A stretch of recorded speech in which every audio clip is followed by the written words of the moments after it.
नमस्कार and welcome to Bharat affairs. पूरी दुनिया में रसिया और चाइना दो ऐसे देश हैं जिनके पास में हाइपरसोनिक क्रूज मिसाइल है। इवन कि यूएस के पास भी हाइपरसोनिक क्रूज मिसाइल्स नहीं है। रसिया जिनके पास में जिरकोन नाम का हाइपरसोनिक क्रूज मिसाइल्स है, वहीं चाइना के पास में JY सीरीज के 19 और 20 क्रूज मिसाइल्स है। लेकिन अब भारत भी बहुत जल्द इस एलिट क्लब को ज्वाइन करने वाला है, क्योंकि रिसेंटली DRDO की तरफ से सबसे कॉम्प्लेक्स स्क्रैमजेट इंजन के ग्राउंड टेस्टिंग को यहाँ पर सक्सेसफुली कंडक्ट कर लिया है। आप यहाँ पर देख पाएंगे इसके रिगार्डिंग जो आर्टिकल से इवन की PIB भी इसे कवर कर रहा है, जिसमें ये लिखा है कि DRDO conducts successful ground test of full scale actively cooled long duration scramjet engine for hypersonic missiles program. जिसमें DRDO की सबसे बड़ी ब्रेक थ्रू यहाँ पर यह है कि इन्होंने 12 मिनट का स्क्रैमजेट टेस्ट किया, जो अपने आप में एक बड़ी अचीवमेंट है। क्योंकि आपको बता दें कि अब तक यूएस भी स्क्रैमजेट इंजन का जो टेस्ट है ये 3 से 4 मिनट तक ही किया है, उसमें भी मल्टीपल टाइम्स फेल हुआ है। रही बात चाइना की और रशिया की, इनकी तरफ से फिलहाल अभी जो टाइम है वो डिस्क्लोज किया नहीं गया, लेकिन कहा यह जा रहा है कि DRDO ने यहाँ पर जो 12 मिनट के स्क्रैमजेट इंजन का टेस्ट किया है ये रशिया और चाइना से भी ये ज्यादा है। जिसका एक मतलब यहाँ पर यह है कि जिस मिसाइल्स में इस स्क्रैमजेट इंजन्स का यूज होगा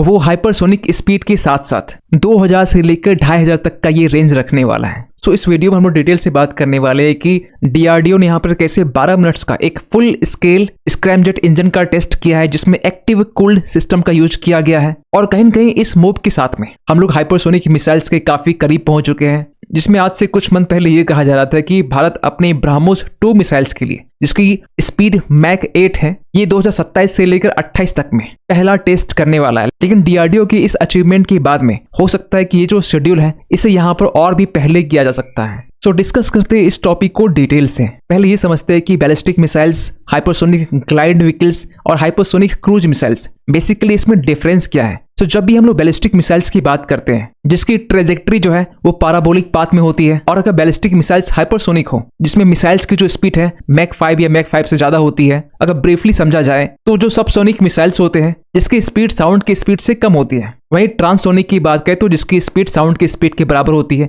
लेकिन जो सुपरसोनिक होते हैं उसकी स्पीड साउंड की स्पीड से 2 से 3 टाइम्स ज्यादा होती है। फॉर एग्जांपल भारत का ब्रह्मोस क्रूज मिसाइल्स। इसके बाद हाइपरसोनिक का नंबर आता है जिसकी स्पीड जो है वो साउंड की स्पीड से 5 गुना ज्यादा होती है। और रिसेंटली आपने रसिया के बारे में सुना होगा कि रसिया ने अपने ऑर्सेनिक बैलिस्टिक मिसाइल्स का टेस्ट किया है और इसी मिसाइल्स को यूक्रेन के अगेंस्ट में यूज भी किया है स्ट्राइक करने के लिए। लेकिन हाइपरसोनिक बैलिस्टिक मिसाइल्स की एक डिसएडवांटेज यहाँ पर यह कि जब भी ये मिसाइल्स को लॉन्च की जाती है, पीक में पहुंचने से पहले दुश्मन का जो रडार सिस्टम है ये ट्रैक कर सकता है। अगर ट्रैक नहीं भी कर पाता है तो हमारे एडवर्सरीज को इनफ टाइम मिल जाता है बैलिस्टिक मिसाइल्स को इंटरसेप्ट करने के लिए और न्यूट्रलाइज करने के लिए। लेकिन अगर हाइपरसोनिक ग्लाइड व्हीकल्स की बात करें, जो अर्थ के सरफेस से नजदीक इसके मूवमेंट देखने को मिलता है, और ग्लाइड का लिटिल मीनिंग यहाँ पर यह है कि ये जो मिसाइल्स है ये मैन्यूवर करते हुए मींस जिग जैग फॉर्म में करते हुए टारगेट को हिट कर सकता है। और क्योंकि ये लो एल्टीट्यूड में फ्लाई करती है तो दुश्मन का जो रडार है ये इसे डिटेक्ट नहीं कर पाता है। लेकिन वही हाइपरसोनिक क्रूज मिसाइल्स की बात करें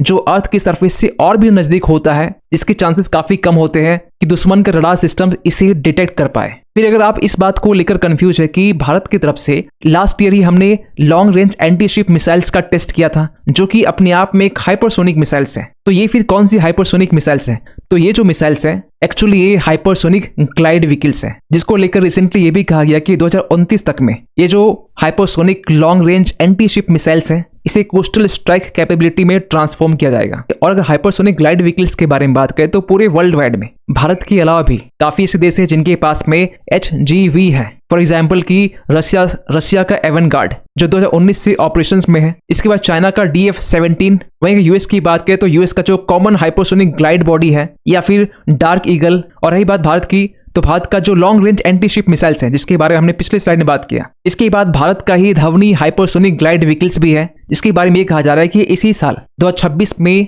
इसकी टेस्ट करनी है जो न्यूक्लियर कैपेबल रहने वाली है। और रिसेंटली ये हुआ है कि DRDO का ही एक Hyderabad based laboratory, defence research and development laboratory, इनकी तरफ से एक लॉन्ग ड्यूरेशन ग्राउंड टेस्ट को कंडक्ट किया गया है of a full scale scramjet engine combustor का। और ये किया गया है हैदराबाद का scramjet connect pipe test facility में। और इसको लेकर भारत के डिफेंस मिनिस्टर राजनाथ सिंह जी की तरफ से भी ये कहा गया है कि DRDL की तरफ से एक पाथ ब्रेकिंग माइलस्टोन को अचीव किया गया in the development of hypersonic missiles में। और इस टेस्ट में सबसे कॉम्प्लेक्स एंड क्रिटिकल पार्ट होता है सुपरसोनिक कंबशन टेस्टिंग, जहां इसके पहले भी हम लोग टेस्ट कर चुके हैं कुछ सेकेंड्स और मिनट के लिए, और उसके भी पहले ये चीजें कहीं थ्योरेटिकल थी, लेकिन फाइनली अब इसे हम लोग 12 मिनट से भी ज्यादा हम लोग टेस्ट कर चुके हैं। क्योंकि अगर आप कंपेयर करें बाकी देशों से, वैसे गिने चुने कुछ ही देश है, फॉर एग्जाम्पल कि चाइना है, रशिया है, यूएसए मल्टीपल टाइम्स तो अटेम्प्ट किया है, लेकिन हर बार 3 से लेकर 4 मिनट तक टेस्ट करने के बाद में प्रोग्राम को ड्रॉप करना पड़ता है। क्योंकि स्क्रैमजेट इंजन का टेस्ट करना ये अपने आप में एक बिग चैलेंज है। आगे हम लोग बात करेंगे क्यों, लेकिन अब यहाँ पर देख पाएंगे नासा का जो X-43A जो प्रोग्राम था, जिसमें फ्लाइट की जो टोटल ड्यूरेशन थी ये 10 सेकंड के आसपास में थी। इसके बाद में वेव राइडर X-51A, जिसमें टोटल जो ड्यूरेशन थी ये 210 सेकंड की थी, मीन्स 3.5 मिनट के आसपास में। और रही बात चाइना की और रशिया की, तो इन्होंने एग्जैक्ट ड्यूरेशन को डिस्क्लोज नहीं किया है, लेकिन कहा यह जा रहा है कि भारत के कंपैरिजन में ये कम ही है। लेकिन सवाल निकल के आता है कि 12 मिनट का ड्यूरेशन ये क्यों अपने आप में एक बिग डील है। तो इस 12 मिनट के ड्यूरेशन में DRDO की तरफ से काफी चीजें यहाँ पर प्रूव की गई है, जिसमें थर्मल इंड्योरेंस, जिसमें जो स्क्रैमजेट इंजन है ये कैसे कॉन्टिन्यूअस एक्सट्रीम हीट के साथ हाइपरसोनिक स्पीड में ये फ्लाई कर सकता है, stable fuel injections, combustion stability, cooling system effectiveness, material survivability, इन सभी क्राइटेरिया में स्क्रैमजेट इंजन अपने आप को प्रूव किया है। तो सबसे बड़ा सवाल निकल के आता है कि स्क्रैमजेट इंजन्स को बिल्ड करना ये इतना हार्ड क्यों है। इसके पीछे ना मुख्य रूप से 4 रीजन है। पहला है सुपरसोनिक कंबशन स्टेबिलिटी। सो स्क्रैमजेट इंजन को कंप्रेशन, कंबशन चेंबर और नोजल 3 पार्ट में डिवाइड किया जा सकता है। और स्क्रैमजेट इंजन में जो फ्यूल भरे होते हैं, सॉलिड फ्यूल, इसे बर्न करने के लिए चाहिए ऑक्सीजन, और ये जो ऑक्सीजन है ये एटमॉस्फेयर से इन्हें मिलता है। इसके लिए इनलेट जो है वो आगे की साइड में होता है। इस साइड में यहाँ से कंबशन चैम्बर में एयर इनपुट के तौर पर एंटर करता है, जिस एयर की जो स्पीड है ये सुपरसोनिक में होती है, और सेम टाइम में यहाँ पर फ्यूल इंजेक्ट भी होता है। और जब स्क्रैमजेट इंजन हाइपरसोनिक स्पीड में होता है तो ऐसे टाइम में कॉन्टिन्यूअस कंबशन को भी मेंटेन करना पड़ता है, और ये सब कुछ इतना क्विकली होता है कि इन सब में जो टाइम है वो मिली सेकेंड का लगता है। और इसके लिए रिक्वायरमेंट है एडवांस्ड फ्लेम स्टेबलाइजेशन टेक्निक की। और अगर ये टेक्निक किसी देश के पास में होता भी है, फॉर एग्जाम्पल कि फ्रांस भी एक लंबे टाइम से काम कर रहा है, तो उसके बाद में चैलेंज आता है थर्मल मैनेजमेंट का, जिसमें रिक्वायरमेंट होती है एक्टिव कूलिंग सिस्टम्स की और एडवांस थर्मल कोटिंग की, जो हाइपरसोनिक स्पीड के साथ साथ एक्सट्रीम हीट में इंजन अपने आप को सस्टेन रखें। इसके बाद में नेक्स्ट है स्पेशल फ्यूल, क्योंकि हम लोग अपने स्क्रैमजेट इंजन में इंडोजेनस एंडोथर्मिक स्क्रैमजेट फ्यूल का यूज कर रहे हैं। मीन्स ये एक तरह का एक स्पेशल फ्यूल है जो हीट को एब्जॉर्ब करता है और हाई टेम्परेचर में इग्नाइट होता है। और नेक्स्ट है एरोडायनेमिक डिजाइन। जैसा कि हमने पहले कहा कि इनलेट से लेकर जो कंबस्टर है, जो नोजल है, इसे इस तरीके से प्रिसाइजली ट्यून किया गया कि एयर और फ्यूल इस रेशियो मिक्स होते हैं कि स्क्रैमजेट इंजन अपने हाइपरसोनिक स्पीड को भी मेंटेन रख पाता है। खैर, सबसे बड़ा सवाल निकल के आता है कि ये स्ट्रेटेजिकली क्यों उतना मैटर करता है। देखिए, जो स्क्रैमजेट इंजन है ना, ये हाइपरसोनिक क्रूज मिसाइल्स का एक हार्ट माना जाता है। जिस तरीके से फाइटर जेट के लिए जो इंजन है वो हार्ट माना जाता है, वो दिल माना जाता है, उसी तरीके से हाइपरसोनिक क्रूज मिसाइल्स के लिए स्क्रैमजेट जो है ये एक इंपॉर्टेंट रोल प्ले करता है। क्योंकि स्क्रैमजेट इंजन के जरिए जो हाइपरसोनिक मिसाइल्स है ये अपने स्पीड को एक्सटेंड कर पाता है। और रिसेंटली जो ग्राउंड टेस्टिंग हुई ना, कहीं ना कहीं एक मेजर स्टेप है टुवर्ड मेकिंग मिसाइल ऑपरेशन की तरफ, जो प्रोपल्सन टेक्नोलॉजीज को वैलिडेट करता है। और सबसे खास बात यहाँ पर यह है कि इससे जो सर्वाइवेबिलिटी है और पेनिट्रेबिलिटी ये इससे इंक्रीज होता है। अगर आसान भाषा में समझे तो अगर इस स्क्रैमजेट इंजन को अगर मिसाइल्स में यूज करते हैं, फॉर एग्जाम्पल कि ब्राह्मोस 2 मिसाइल्स में यूज करते हैं, तो इसे डिटेक्ट करना ऑलमोस्ट नामुमकिन है। क्योंकि एक्चुअली होता यह है कि जो बैलिस्टिक मिसाइल्स है उसकी अगर ट्रैजेक्टरी की बात करें तो ये पैराबोलिक पाथ में होता है। दुश्मन का जो रडार है इसे पीक पॉइंट तक पहुंचने से पहले इसे डिटेक्ट कर सकता है। वहीं अगर हाइपरसोनिक ग्लाइड ट्रैजेक्टरी की बात करें तो इसकी एल्टीट्यूड बैलिस्टिक के कंपैरिजन में काफी कम होती है, और इसे भी दुश्मन का जो रडार है ये डिटेक्ट कर सकता है, लेकिन ये काफी नजदीक करता है। लेकिन जो हाइपरसोनिक क्रूज मिसाइल्स हैं, जिसकी एल्टीट्यूड हाइपरसोनिक ग्लाइड ट्रैजेक्टरी से और भी नीचे होती है, जो दुश्मन की रडार को इजिली चकमा देकर टारगेट को हिट कर सकता है। सो कहीं न कहीं स्क्रैमजेट जो टेस्ट है ये भारत के हाइपरसोनिक मिसाइल्स के लिए सबसे बड़ी ब्रेक थ्रू है। क्योंकि ब्रह्मोस 2 को लेकर पिछले ही साल जब ये कहा गया कि जो पहली फ्लाइट टेस्ट होने वाली है 2027 से लेकर 28 तक के बीच में, जिसकी स्पीड बताई जा रही है साउंड की स्पीड से 8 टाइम्स ज्यादा, और ऑपरेशन सिंदूर के बाद में भारत अपने हाइपरसोनिक मिसाइल्स को डेवलप करने के पीछे और भी तेजी से काम कर रहा है, जिसमें खासकर हम लोग ब्रह्मोस 2 पर ज्यादा फोकस कर रहे हैं, जिसे DRDO और रशिया का जो NPO मशीनो स्त्रोयेनिया ये दोनों मिलकर इसे बिल्ड कर रहा है। और ये रशिया का वही कंपनी है जो रशिया की हाइपरसोनिक क्रूज मिसाइल जिरकोन इसे डिजाइन करता है। खैर, स्क्रैमजेट इंजन की फिलहाल भी ग्राउंड टेस्टिंग हुई, लेकिन इसके बाद भी